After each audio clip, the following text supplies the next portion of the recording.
let's discuss It's Happening Out hot topic of this week. It's sponsored by the American retail chain Hot Topic, with nearly 700 locations specializing in counterculture-related clothing and accessories, representing many varied interests of the LGBTQ+ community, including music, movies, graphic artists, gaming, and more.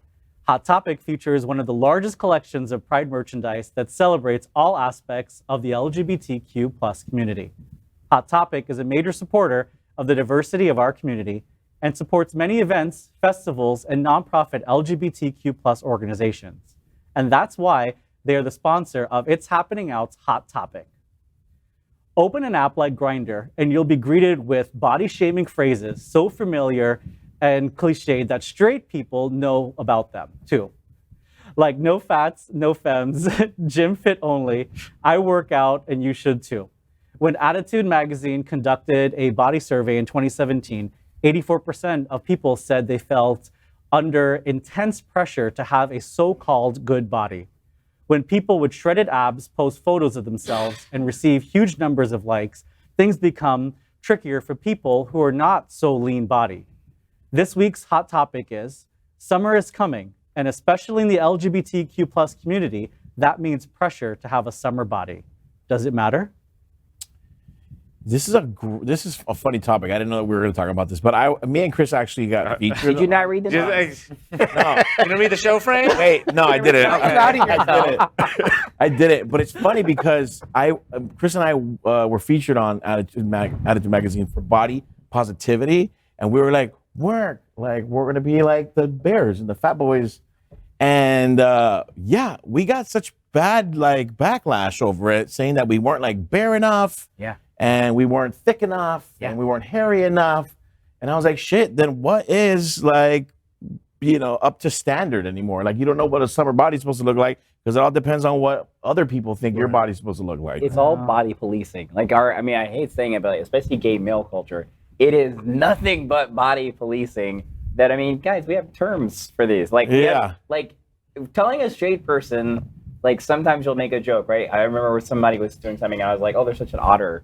Right? And literally this straight girl was like, what? Yeah. And then having to break down that there's terms for body sizes and body types and ages and everything else. She looked at me like, you people are insane. I was like, yes.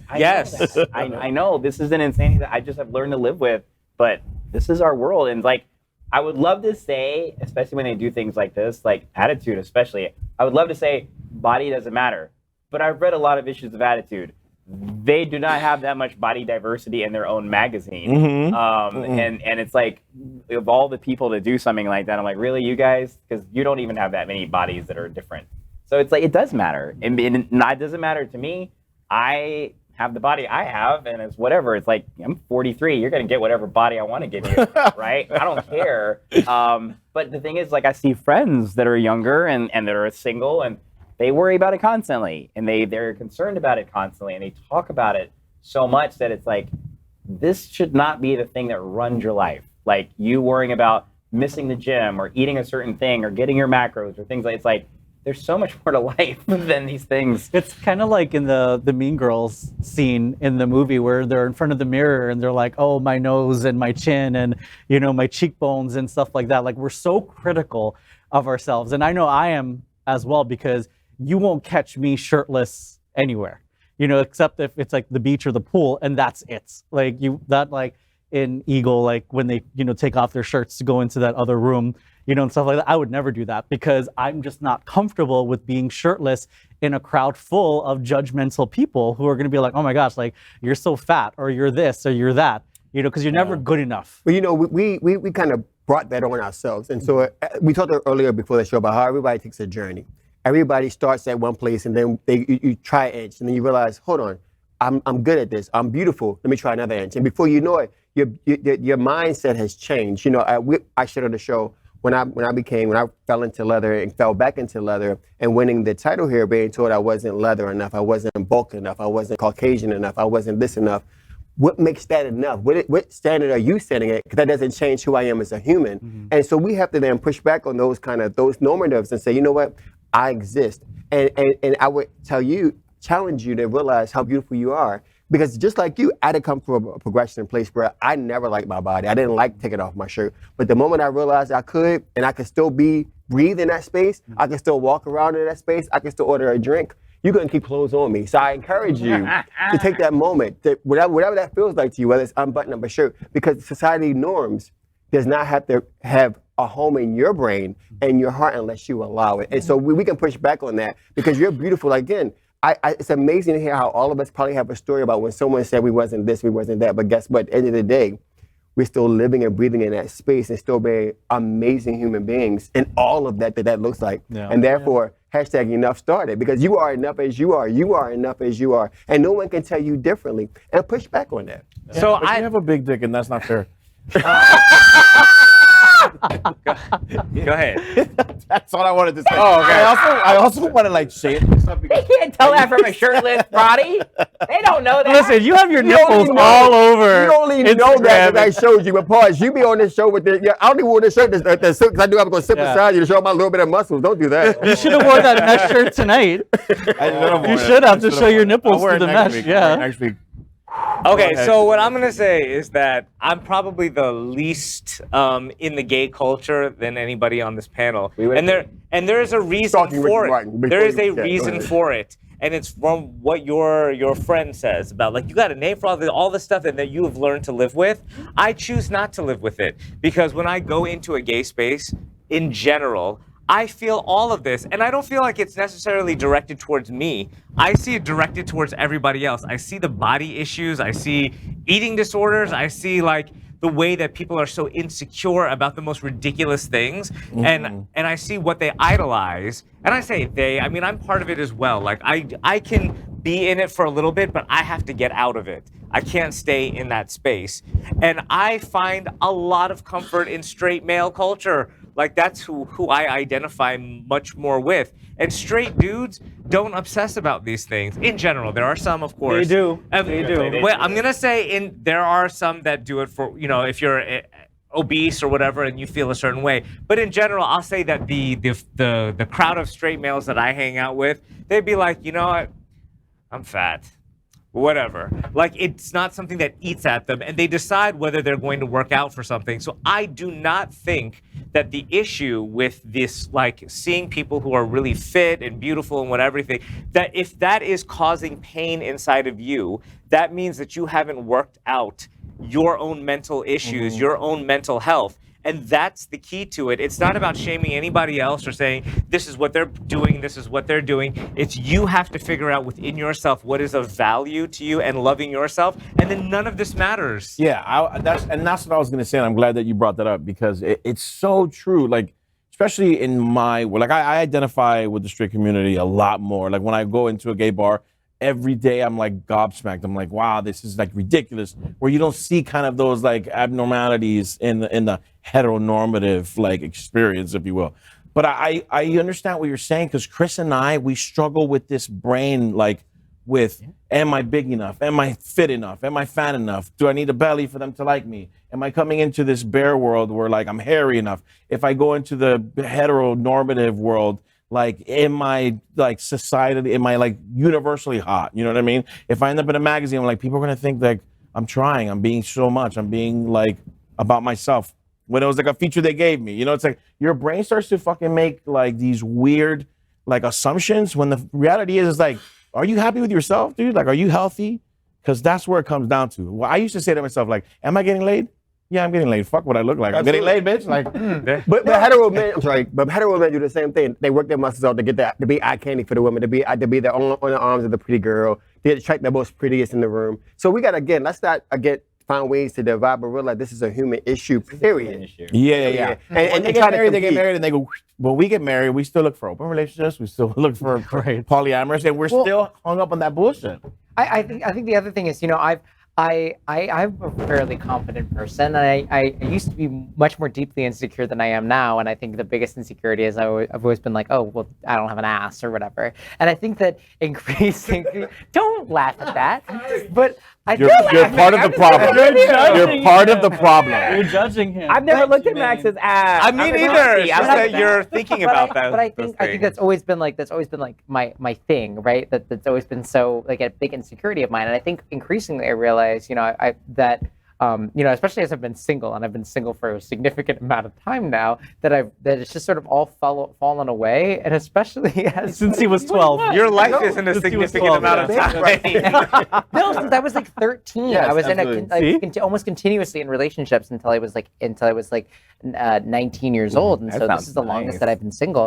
I didn't have that. And I think that part of it is I found community. I found I felt so whole in the space that I'm in now, that I feel so much love and so many other arenas and areas of my life that these insecurities, when I look in the mirror, just sort of all fall away because I feel so supported in these other spaces. And I think it's also important for us to recognize that people who do not feel that community, queer people often do not feel that sense of home, that sense of community in the spaces that they occupy. And so oftentimes the only place that you have to compare yourself is these magazines and these things that are showing these idealized versions of what it means to be queer, of what it means to have a desirable body, right? And then you don't have these other outlets to be able to find love, to be able to find community and love, and whatever form it may take. No. And I think that's what I felt is really finding this love in these other spaces. But do you find when the universally hot holds value, right?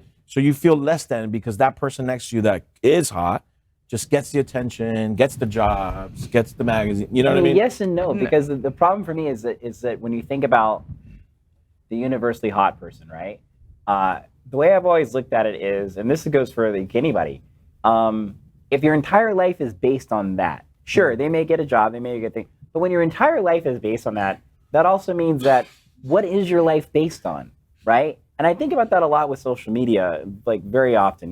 If you think about the people who have built up their entire reputation based off their looks, based off the things they do. We were joking earlier about the what we're gonna do later, right? The shag, marry, chop. It's like, how far do you go to maintain that attention that you got because of your looks or your attractiveness or things like that? Because that's the same. Look at Madonna, right? We talk about Madonna and everything she's doing to stay young. That's because, in addition to her talent, she also thought that her looks were the thing that were bringing people in. So it becomes very painful, and in a way, and I think it's not easy to tell people this, but it becomes very painful because you do, much like Trinidad Daddy said, you have got to find a thing for yourself, right? If you know, as Max said, if you know that you go into an environment that's toxic, and you know that that's not the right environment for you to fill, you may not need to go to that environment until you're feeling good with yourself, because we've now subdivided ourselves into so many categories. Like talking about the bear thing, I've seen that myself. It's there are bears, but then there's other kinds of bears, but there are this kind of bears. We've taken categories that were already there, and now we've subdivided into multiple categories. So we know already that we are in a culture, especially male culture, that's very image based. It is very what you see. It's there in both straight and gay worlds, right? That's why you have the incel community that's happening right now, because you have all of these young men that they don't feel they are good looking enough, and they feel like that's the reason why women aren't giving them attention. And so they go and get plastic surgery and they go pay for all these things. It's not just us. It's a large part of it is attributed to our subculture of social media that is nothing but showing us the most idealized versions of everything all the time. And I think that until we break ourselves of that sort of false reality, we're always going to have this problem. If I can add one thing to that, and I'm sure you all can attest to this as well. How many guys that you've ever been with that were that commercially hot dude, right? Or girl, and they rank in the top insecure of how they look and what they think about themselves. The people that are the most secure, in my opinion, of the people I've been with, been around, have been that kind of average, middle of the road, I don't care that I'm they understand that they're not that commercially six-pack ab hot person, and they're not this, troll here, but they seem to be the most secure, the most level-headed. The ones that we think have it all, they are all going through it as well. Well, so what goes to self-awareness? Why they're like that is because they're obsessed. Exactly. But not only that, but it's self-awareness in the tribe that you're hanging with. So if you look at, I often talk about on the show, I look at people and who they hang with, who they posting pictures with, who are they living their lives with. And so if you don't have a diverse group of people where we all can look different, where we all can love each other for a variety of reasons, then you're not going to have that build of security and self-worth. However, if you're competing with the Joneses, that's a real reason, a real saying. If I got to compete with you, then I'm never going to feel better or equal to, because I'm always trying to catch up to your level. And you have to take a step back. Not only community, but the tribe of your friends. Are your friends not hyping you for the right reasons? Are your friends not saying, you know what, you are just amazing as you are? But if you're looking at, well, he got 2 more pecs, I gotta find 2 more. He got 2 more, his stomach got 2 more muscles, now I gotta find one. That we're in constant competition. We'll never be secure enough to realize that our friendship is deeper than an image. Our friendship is deeper than just what we see face value. And I think that's what we find here in the community, is that only certain minded people hang with certain minded folks, and therefore those insecurities happen because they only look around in that circle, not outside of that, and realize that life is beautiful if you have this body, that body, and it can still be amazing. And like Christina Aguilera says, you're beautiful in every single way. Stop. Give me a microphone. I don't know about all that. Immediately. But, okay. We are Queer News Tonight, the world's first and only live daily LGBTQ+ evening news show, brought to you from Happening Out Television Network. We operate in the same model of PBS and NPR, but for the LGBTQ+ community. We educate, inform, and entertain by supporting the 10 pillars of our LGBTQ+ community, with more than 100,000 a week watching us on Roku, Apple Television, and other channels. To keep the story going, we accept donations with 100% transparency. Stay updated and live authentically with Queer News Tonight.